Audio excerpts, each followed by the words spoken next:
Yeah, I think you bring up a good point. Someone else mentioned that to me last night as well, and that if it wasn't Daniel Bryan, it would have been Dolph Ziggler or Dean Ambrose. I think the only problem, I mean, that obviously would have been the case, but that said, though, I think, like you just said before, Daniel Bryan going to WrestleMania to reclaim the championship that he technically never lost, win the match that he should have won last year, it's a story that writes itself. With Dolph Ziggler or Dean Ambrose, people still would have gotten behind them, but I don't think the story, as great as it was, because Ziggler was fired and Ambrose has been losing and he finally gets his big win, I don't think their wins would have made as much sense as Bryan's did, because Bryan's was a story, because now I fear what they do with them at WrestleMania, and I'll get to that in a minute, but as it stands right now, with all the matches that are currently slated for the card, Cena and Rusev, Lesnar and Reigns, Triple H and Sting, Orton and Rollins maybe, Bryan's going to be like 4th or 5th down the card, and this is the most popular guy in the company, so, and I don't think they're going to pull an audible like they did a year ago, so I'm very, very, very nervous as to what they're going to do with Daniel Bryan come WrestleMania, and we'll get to that in a minute. But you mentioned the eliminations, and aside from the elimination of Daniel Bryan, which was obviously very shocking and very poorly done in the fashion that it was, because it wasn't like in Shawn Michaels a couple years ago when he waited up until the very end, and Shawn Michaels was like one of the final people eliminated in his final Rumble, and he was desperate to get to WrestleMania to face The Undertaker. It wasn't like that at all. Bray Wyatt tossed him out randomly. But you get to the end, and you get Dean Ambrose, Dolph Ziggler, Ryback, Bray Wyatt even.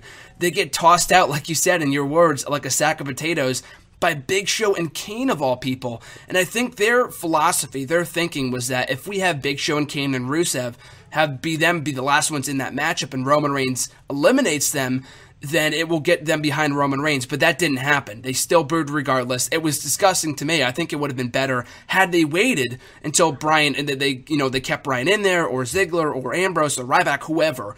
And then even if Reigns eliminates them, at least the matchup wouldn't have suffered on the whole. At least it wouldn't have been that bad. Because I think after Bryan's elimination, the whole match was, all downhill from there. So do you think the matchup would have been better if they waited to eliminate Bryan, Ziggler, Ambrose, whoever, until the very end? Well, 100%. I mean, these are the names, like the three Ds that you just mentioned, Daniel Bryan, Dean Ambrose, Dolph Ziggler. These are the names that we've been pulling for all of 2014. And they were eliminated in just terrible fashion. I mean, if you gave them somewhat of a looking strong in elimination, I mean, that's totally different. I mean, you brought up how Shawn Michaels was eliminated. Like, the fashion in which he was eliminated in 2010 was just, it was crazy how he had his hands on the ropes, and Batista was like punching his hands away or swatting his hands away, and he was like falling off, ever desperately reaching for the ropes. Like, you were in the moment begging for Shawn Michaels to grab the rope, and when he hit the mat, you're like, oh, yeah, but you didn't feel cheated. Because Shawn Michaels put on such a good match and put up such a strong fight. They're like, Shawn Michaels, he gave it his all. I mean, no. But, I mean, Daniel Bryan, like, I remember seeing him when he initially went over the top rope, right before he was eliminated. I was like, oh, wow, like, that was close. Like, oh, careful, get back in the ring. And then when I saw it, Bray Wyatt, he countered Bray Wyatt, and then Bray Wyatt, like, ran off to the center of the ring, and then he, like, ran back. I'm like, all right, get out of the way, Daniel Bryan. Like, Bray Wyatt's coming. And then Bray Wyatt just trucks into him and knocks him off. And, I mean, the crowd just turned on the entire match from that point.